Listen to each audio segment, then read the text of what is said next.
मी तुमच्या माहितीसाठी सांगतो, तुमचा वंजारी समाज जो मोठा झालाय, मी आज बी नाही इथं बी नाही, तुमचा समाज जिथं नाही तिथं बी सांगतो, महाराष्ट्रावर सांगतो, परमार्थ करावा फक्त वंजाऱ्यांनी. शब्दाला देणगी, गणाला देणगी, मंदिराला देणगी ही फक्त वंजाऱ्यांनी द्यावी. आणि तुम्हाला सद्बुद्धीची प्राप्त झाली, तुमचा समाज तुम्हाला ऐकून घेताना थोडंसं वाईट वाटेल, पण मी इतिहास सांगतो तुम्हाला, तुमचा समाज हा जंगलात राहणारा समाज आहे. फाशेबारती सारखे होते तुम्ही सगळे, काहीच माहित नव्हतं तुम्हाला, देव नाही धर्म नाही काही नाही. हे दोन महात्मे तुमच्यात झाले, तुमचा काय आता एक वंजारी जर शुद्ध वंजारी असेल तो 10 ब्राह्मणाचा बाप एक वंजारी. फक्त तो चोरून सुद्धा खाणार नसला पाहिजे. तुमच्या चोरून काशी करणारी बरीच आहे,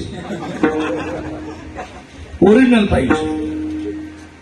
आणि एक सांगू, हे धार्मिकता ज्यांनी रुजवली हे दोन आहे, पण तुमचा विकास ज्यांनी केला ते दैव तुमचं मुंडे साहेब आहे. आणि मुंडे साहेब असा माणूस होता, मी माझ्या जीवन पहिल्यांदा मुंडे साहेब कधी पाहिलं सांगतो तुम्हाला.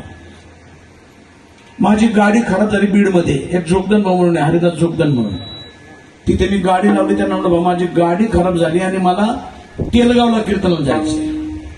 त्या रोड खराब होता, परळीतील रोड खराब होता, गाडी तर काही जाणार नाही माझी. इंडिका गाडी माझी तिथे लावली.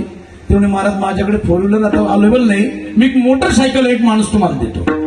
ते कागदे मामा दिले त्यांनी मला. मी आपला फेटा बांधला, बाकी सामान गाडीत टाकलं आणि त्या मोटरसायकल बसून निघालो.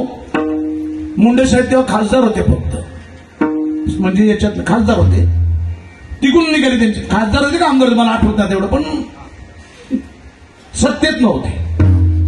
त्यांची गाडी तिकडे येत होती. त्यांनी फक्त फेटा पाहिला आणि कीर्तनकर पाहिले. अर्धा किलोमीटर गाडी मागे रिवर्स आणली.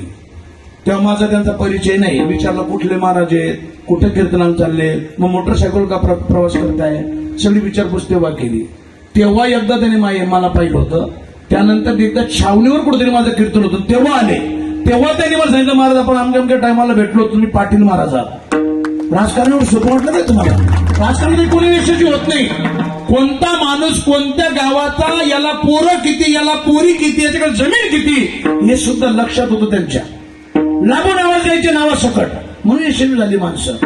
त्या माणसाने आता आमच्या आळंदीमध्ये 100 कर्मचारी पोलीस स्टेशनला, 100 पैकी 62 वंजारी आहेत.